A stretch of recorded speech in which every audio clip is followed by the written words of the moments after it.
All right, folks, brace yourselves for something truly remarkable.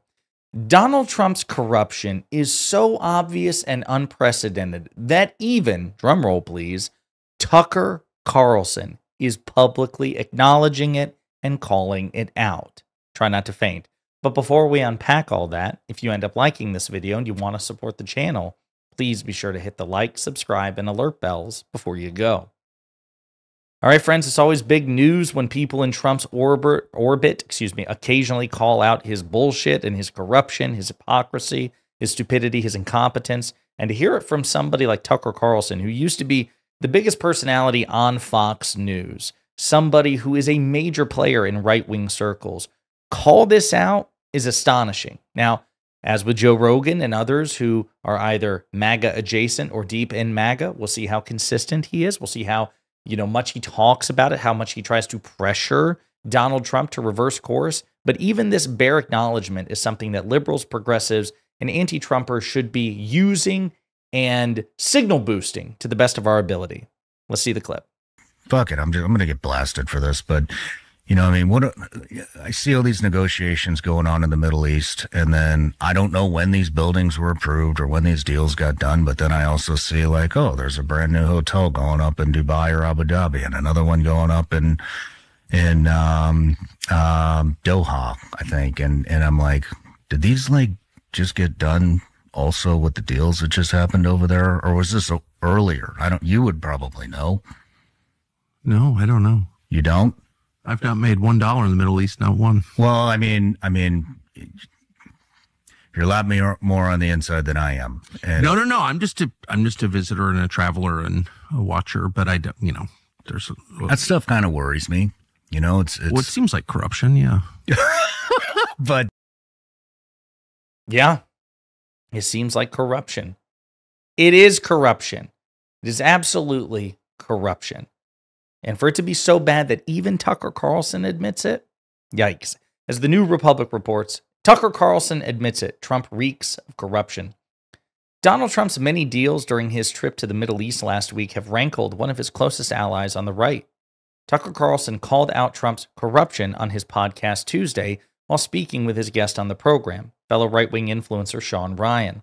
The pair were discussing their thoughts on the Trump administration, and while Ryan was happy with certain things from Trump, such as his immigration crackdown and war on DEI, Trump's Middle East trip gave him pause. Of course, plays the clip, right? Carlson denied knowing about Trump's dealings, and Ryan said he thought the pundit was, quote, a lot more on the inside than I am. Again, part of the clip. Quote, well, it seems like corruption. Yeah, Carlson said. It's surprising to see Carlson offering criticism of Trump, considering how close he is to him. He even spoke at a Trump campaign rally in late October, just days before the election.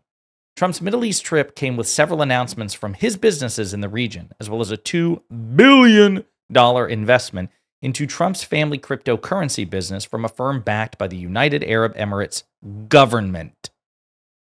Say that again.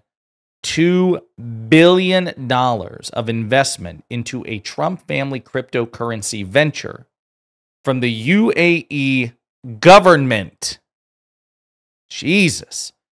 But the worst of it was the gift of a $400 million luxury plane from Qatar to Trump, ostensibly to replace Air Force One, which drew criticism even from Republicans such as Senator Rand Paul, Ben Shapiro, and Laura Loomer.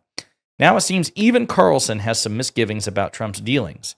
Does this mean that there are cracks in Trump's base, or will all these personalities forget Trump's corruption the next time he panders to them? Almost certainly the latter.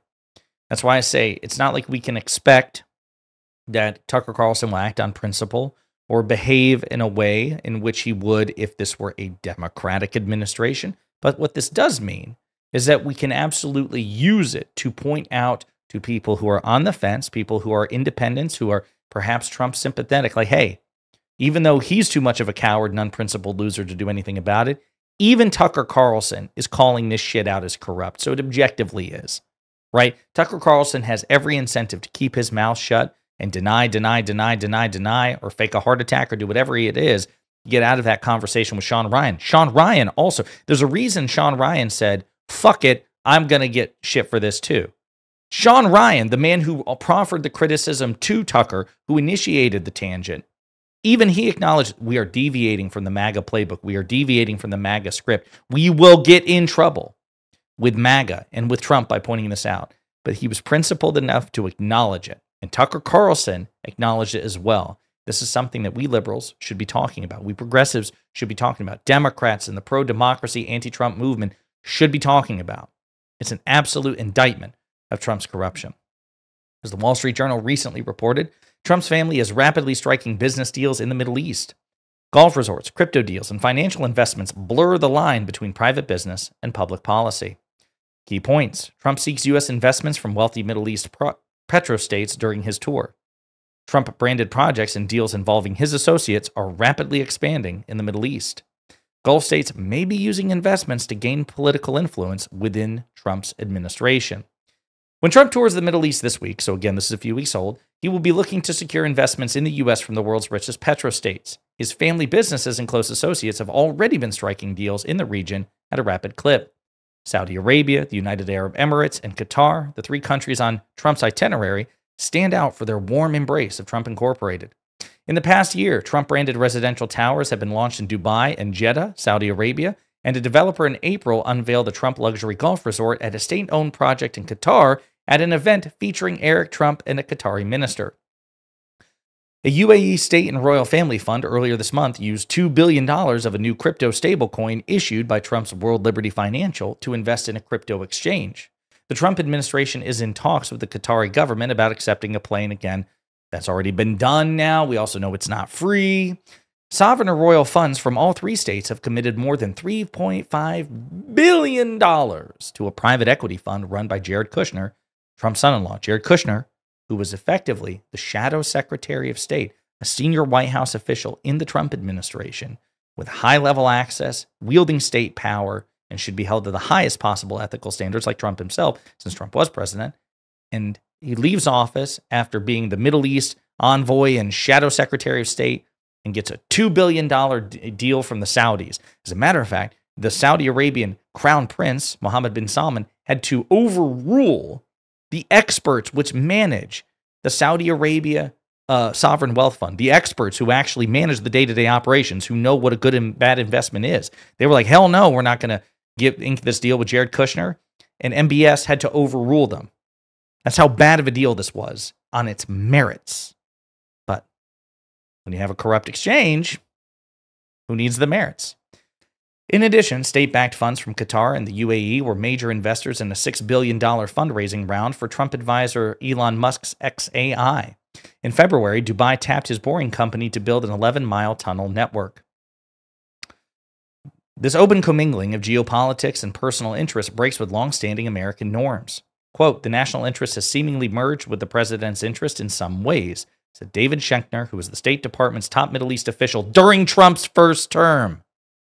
Quote, it's obviously a different way of doing business, unprecedented for the United States, and that's putting it nicely. I imagine Schenkner wouldn't be quite so polite about it. He's obviously alarmed enough to be interviewed by the Wall Street Journal and to say what he said, but notice the very gentle language surrounding it. Imagine if this were President Obama, President Biden, a President Hillary Clinton, a President Kamala Harris, a President Bill Clinton. Imagine how David Schenkner and others would be reporting about this very same thing. They'd be rightly apoplectic. But this corruption is unprecedented, and Donald Trump is objectively the most corrupt president in American history. Schenker, a fellow at the Washington Institute for Near East Policy, said deal-making in the Gulf, including with Trump's family and associates, is part of a new strategic approach on the part of these countries. Quote, they're all thinking about this.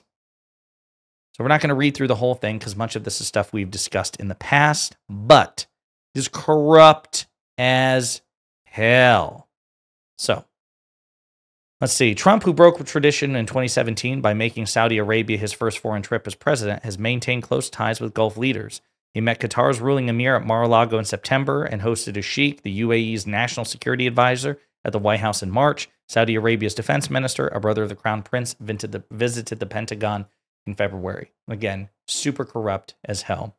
In regards to Trump's corruption and crypto, Axios has a scoop. Dems mount 11th hour push to block Trump on crypto. Top Senate Democrats are not relenting in their push to add guardrails for Trump and others to landmark cryptocurrency legislation. Why it matters. 18 Democrats voted earlier this week to advance the bill. But sources familiar with the discussion say that some of that support could slip unless the bill adds basic protections against corruption by public officials. Senate Democratic leader Chuck Schumer and Jeff Murphy and Elizabeth Warren will file an amendment to the bill to prohibit the president and other officials from profiting from stablecoins. The Genius Act would establish the first regulatory framework for stablecoins. Democrats are pounding the table about Trump and his inner circle's lucrative crypto ventures, which lawmakers say are ripe for corruption. Democrats who've been leading the negotiations for the bill, like Senator Mark Warner, said this week that the party should support the Genius Act despite concerns about the Trump family. Quote, but we cannot allow that corruption to blind us to the broader reality. Blockchain technology is here to stay, Warner said in a statement Monday. Schumer ultimately sided with the Democrats, raising concerns about corruption, voting against moving forward with the legislation on the floor this week. The group of Democrats believe the Genius Act should not pass the Senate without changes included in the amendment, and I agree. Maybe blockchain technology isn't going anywhere, but that does not mean that you allow Trump to basically, allow himself to enrich himself further with cryptocurrency. You say, listen, if it's here to stay, that means we're going to have to deal with it, and damn it, we will gum up the works until we include anti-corruption regulatory measures, which, by the way, would apply to everybody. Republican presidents, Democratic presidents, Republican lawmakers, Democratic lawmakers. Anyone who opposes that is a corrupt, monstrous piece of shit who should be primaried and voted out of office. And that includes Democrats, by the way. Stand by my words, quote me. There's no reason not to vociferously demand that there be regulatory ethical guardrails. And by the way, some Senate Democrats have really dropped the ball on this. Kristen Gillibrand, looking at you. Terrible. Schumer's backing of the amendment means it's likely to get a vote on the Senate floor when the Genius Act is debated after a scheduled recess next week. Senators Gary Peters, Jack Reed, Chris Murphy, and Michael Bennet joined in co-sponsoring the amendment. Quote, passing the Genius Act without our anti-corruption amendment stamps a congressional seal of approval on Trump's selling access and influence to the highest bidder, said Murphy. And he is right. He is right. Now, we won't go too deep into this for a few reasons, but I will also note on the notion of corruption. Rahm Emanuel, President Obama's former White House chief of staff and mayor of Chicago, says that he wrote in an op-ed that Trump's just handed Democrats their midterm message. Trump and the GOP's agenda of corruption, chaos, and cruelty should be burnished in the public mind, and I do agree with him there. We must acknowledge that where we are and appreciate what we can realistically accomplish. Yes, we should oppose the MAGA agenda at every turn, but given that we control neither the bully pulpit nor any congressional gavel, we need to focus foremost on what's winnable, next year's midterm elections. At core, the 2026 campaign will be a referendum on Donald Trump and his rubber stamp congressional Republicans. Our task is to help the public understand what the Republicans are doing and how it affects them. That job begins with Trump's audaciously named Big Beautiful Bill. And it goes on like that. We've discussed the Big Beautiful Bill in a previous video. We're probably going to do it in multiple videos. But again, he talks about that we need to talk about corruption as well. 2006, Democrats stormed back to power by pounding the quagmire in Iraq and the GOP's domestic corruption scandals involving the likes of Representative Tom DeLay and lobbyist Jack Abramoff. In 2018, Democrats made a showcase of Trump's ruthless efforts to repeal the Affordable Care Act and separate families at the border. The question before Democrats is how to focus the public's attention and make 2026 a referendum on the 3 C's. So, where I had it here. There we go. If we want to win, we need to narrow our critique, to hammer home the notion that Trump is rewarding his inaugural donors and friends by immiserating everyone else. On the political front, a focus on the 3 C's would harness 3 benefits to 2026. First, it would pull Democrats and independent voters into a singular bloc. Second, it would drive a wedge between independent voters and the GOP. Most important, it would cleave MAGA populists from the very few fiscal conservatives that remain in the GOP. The populists understand the Medicaid cuts will close rural hospitals and cut the MAGA faithful's health care. The fiscal conservatives, meanwhile, see pain as the sole purpose. It's the binary choice we need to sharpen. Set aside Trump's crypto schemes and solicitation of Qatari's free plane. That's baked into the electorate's deep-seated cynicism. As recent polling has shown, the public is poised to believe they're being fleeced by the Trump system. That's what rubber stamp Republicans will have done when this bill cuts more people's health care than any other in history. The goal of a Democratic counterproposal is not to bring peace among the Democratic faction, it's to bring disquiet to the GOP. But Manuel's point is he's like, listen, people aren't going to be upset about the corruption. Sadly, even though I still think we should try, I think he's more likely than not correct. I think that this will have a marginal effect. But, elections are won on the margins. So I still think that we need to try to make a compelling case that Donald Trump's personal corruption is a big deal, but we also have to tie it to very real pain because, unfortunately, a lot of Americans are like, well, who cares if he's corrupt as long as it's not hurting me directly, which is insane. But That's the world in which we live. So we have to tie Trump's personal corruption to the pain that you're feeling as Americans. Hey, he's too busy focusing on building another hotel in another Middle Eastern petrostate rather than helping you. Or as he's soliciting, hundreds of millions, if not billions of dollars in benefits from foreign governments, he's actively working to screw you over and take your healthcare and food assistance away. That's something I do agree that we need to relentlessly pound the table about. But in the meantime, let me know what you think in the comments.